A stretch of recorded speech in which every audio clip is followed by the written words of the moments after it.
this video, I will be reviewing the basic suction procedure for a client who is ventilated 24 hours per day who is not in respiratory distress.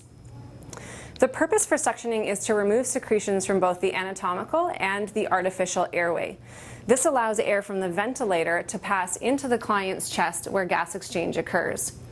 Most of the clients on the program are not able to perform a cough sufficient enough or strong enough to clear the secretions out of their airways on their own, and that is why we perform this suction procedure. How will you know when to perform a suction? A couple of different ways. You may hear your client cough if they're able to cough. You may hear an audible high pressure alarm on the ventilator. The client can access an external call bell to get your attention. They may actually ask you to perform a suction if they can feel the secretions in their airway. You can probably also hear audibly the secretions rumbling around in the chest, or if you place your hand on the chest, you should be able to feel the secretions as well. In most cases, I can just ask the client if they would like me to perform a suction, and they'll be able to indicate that yes, they do, or no, not at this time. Before you suction, it's important to make sure that you have all of your suction supplies and your safety equipment ready to go. So here I have my manual resuscitation device, and I checked it at the beginning of the shift so I know that it's functioning properly. I also have a full face mask.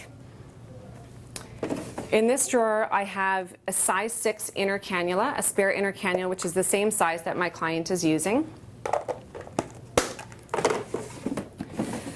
I have a complete spare trach tube, a complete set in a number 6, which is the same size my client is using, as well as one size smaller, a number 4, just in case of an emergency.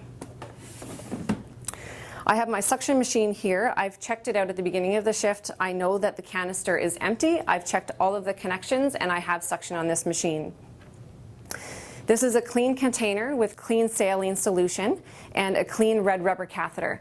The red rubber catheter is a specific size to the size of trach tube that your client has. I also have a box of gloves here and some hand sanitizer and a sterile gauze that I can use to wipe off the catheter if there are secretions coated to the outside of it between suction attempts. So once I've made sure that I have everything ready, I'm ready to perform the suction.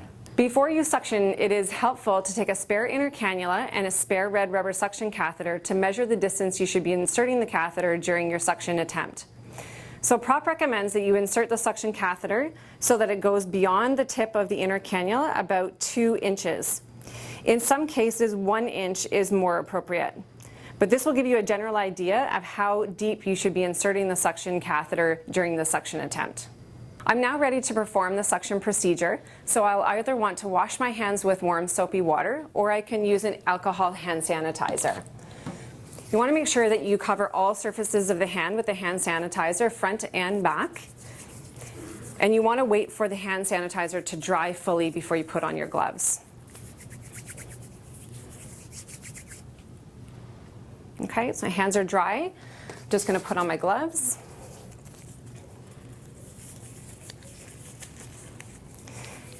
And I'm right-handed, so my right hand is my dominant hand, so that's the hand that I'm going to use to perform the suction. That's the hand that I'm going to use to hold on to the red rubber suction catheter. So this will be my clean hand, and it will only touch the red rubber suction catheter.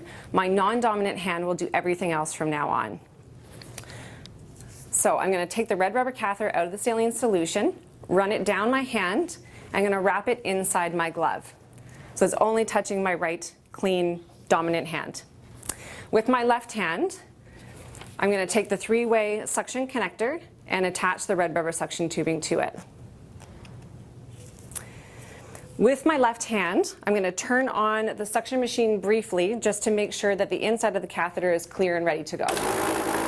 Dip the end into the saline solution and occlude the suction port.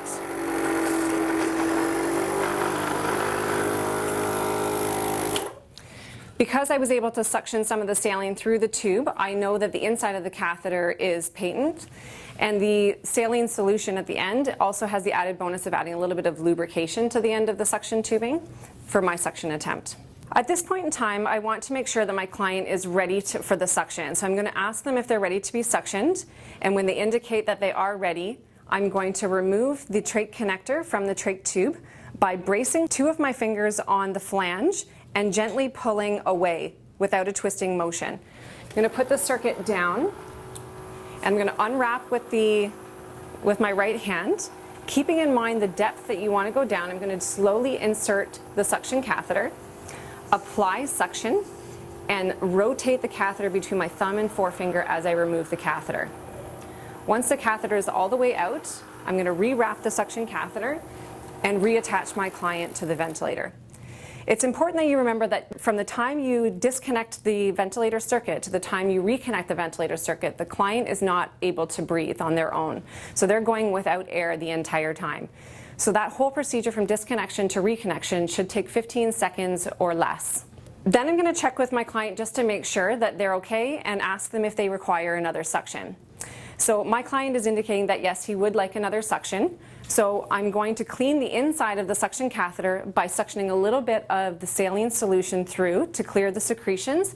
And if need be, I can always wipe the end of the catheter with my sterile gauze. Okay? So I'm going to suck a little bit of saline through, rewrap the catheter, and we'll do that one more time.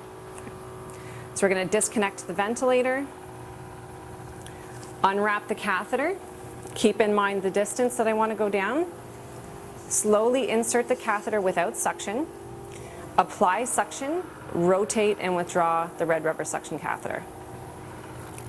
Rewrap it in my clean hand and reattach the ventilator. Okay, and then again check with my client to make sure that they're comfortable. And so he's indicating that his airways are clear. I think we've done enough suctioning for now, so I'm going to just wrap up and clean up the equipment. So if there are secretions that are stuck to the outside of the red rubber catheter, you can use a sterile piece of gauze to wipe the secretions from the outside of the catheter. After you've done that, you want to make sure that the secretions are cleared from the inside of the catheter, so we're going to pass a little bit of the saline solution through the catheter. So I put it in, I'm going to occlude the top and pass saline through the catheter. So now I know the inside of the catheter is clean and clear. I'm then going to take the red rubber catheter and just store it in my saline solution, so it's ready for the next suction attempt. And now I'm ready to clean up. I'm going to throw out the gloves, get rid of the garbage, and again, either wash your hands with warm soapy water or you can use the hand sanitizer, making sure the hand sanitizer covers all areas of the hand and is fully dry.